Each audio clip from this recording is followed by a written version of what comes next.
Hey guys, welcome to the channel. You see the title of today's video. Today we're going to be talking about my Ram TRX, so let's jump into it.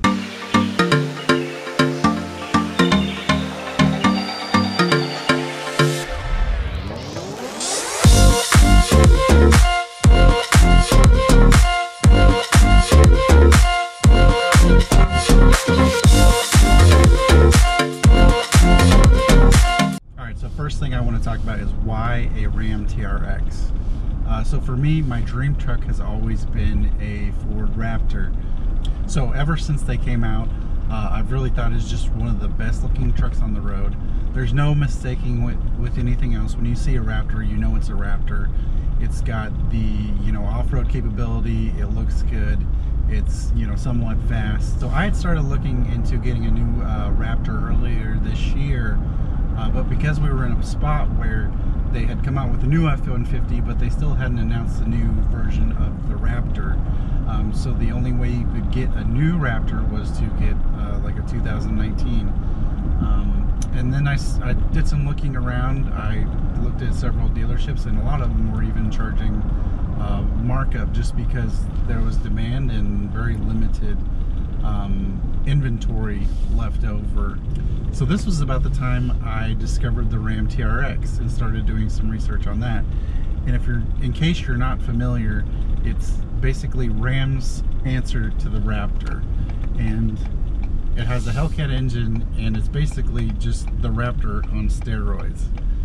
So I looked more into this and watched several videos of this. Other YouTubers like Street Speed and Ben Hardy had these, and really all around they seem like a really cool vehicle. So I started looking into buying one. And if you're in the same boat and you were looking for one, you'll know that the supply is pretty limited. So finding an exact spec is pretty difficult, and also finding one where they're not going to charge you a bunch of markup over sticker is also a challenge. So I started talking to several dealerships. I found a couple local that had a TRX in stock. Locally, I couldn't find one that was willing to sell it without the markup. I also found a small town dealership who had one in stock. I talked to them. They agreed that they would sell it to me at sticker price, but then a couple hours later backed out of the deal. And the next day I checked, and it was listed back online for over stickers. So they must have not really known what they had, figured it out that they could get more money out of it, and then backed out of the deal. Which I saw Street Speed had pretty much the same thing happen to him here recently when he was trying to get a new one, which I'm fine with. They may have wasted a little bit of my time, but I don't want to do business with dealerships that's going to do shady stuff like charge over markup or waste people's time. The funniest part about some of these conversations is I talked to some of these dealerships that were charging over sticker, and they're like, oh, well, we're only charging 10,000 over sticker, but some of these other dealerships are charging 25 to 50,000. To me, it's like saying, well, we're a crook, but they stole more than we did. It's not really helping your case. So after a few more weeks of continuing my search, I did find a local dealership who had 4 TRXs on order. Actually, they agreed that they're going to sell at sticker. They've already sold 2 that were sold as they were on order before they even got to the dealership. So they know how in demand the TRXs are, but they're still selling as sticker, which I can appreciate. So I contacted them. They told me they had 4 that were on order that were coming later this year. They sent me the spec sheet of all 4 that they had ordered. They had 2 of them that were pretty much the exact spec that I wanted. So I put down a deposit on one of those, and the estimated delivery time frame is between June and July. I'm not sure how closely they're running to those estimates. I guess we'll find out whenever it shows up. They've been giving me weekly updates, and so far no news on whether it's gone in production or anything yet, so it's still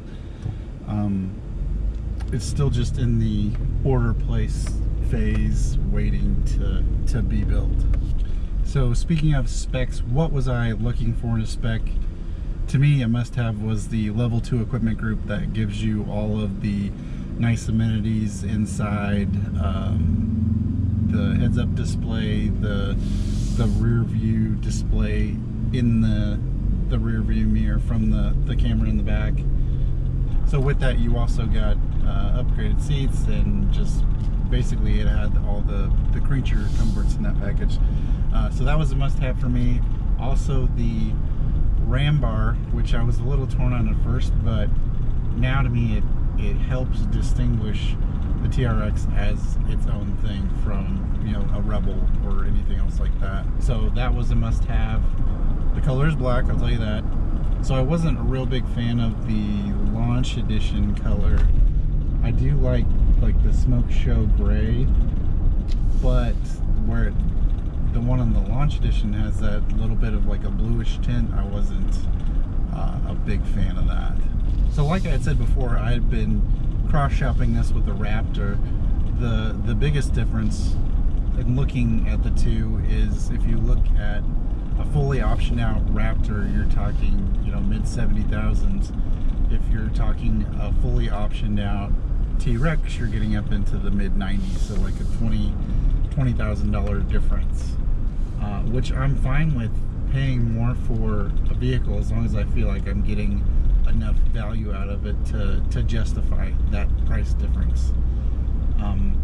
And when I look at the TRX, it really checks, you know, 3 different categories for me, which as an enthusiast I can appreciate.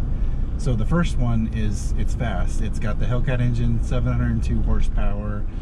It's a really fast street truck. It has launch control. The second category is it's an off-road truck. Like I said, it's designed to compete with the Raptor. It's designed as a Baja truck and made to go off-roading and run in sand and all that stuff.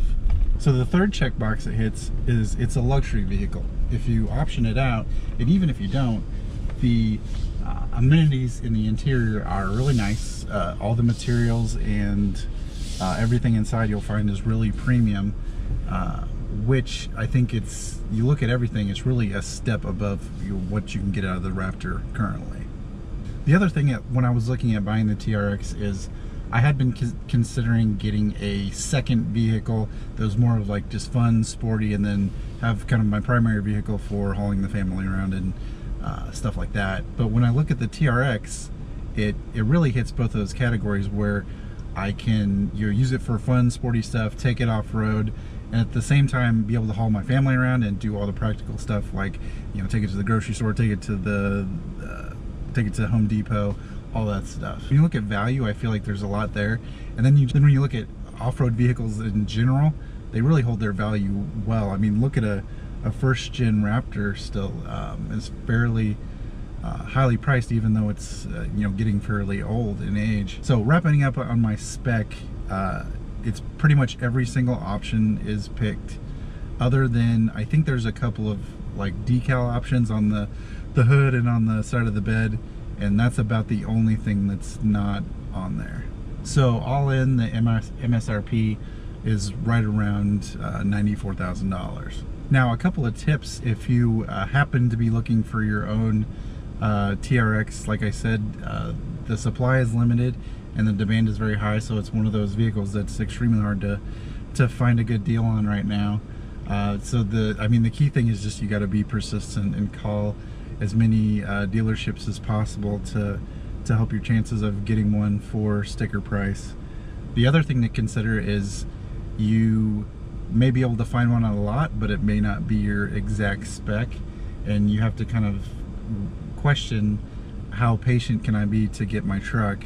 To me, I'm willing to wait as long as, you know, I'm getting the exact spec I want. If, you know, I'm going to spend that much money on a truck, I would definitely think I would want to get it exactly the way I want it to me, it's totally worth it to be be patient and just make sure I get exactly the one I wanted in all the options, so there's no buyer's remorse there with that later. Also, on the topic of future plans for the channel, I do have a couple of car wash videos planned with some of the Adams Polishes products that I've recently started using here, kind of explaining the process on that.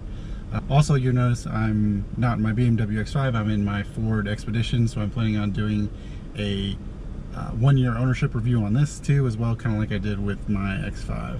So if you're interested in either of those topics, be sure to stay tuned for those videos as well.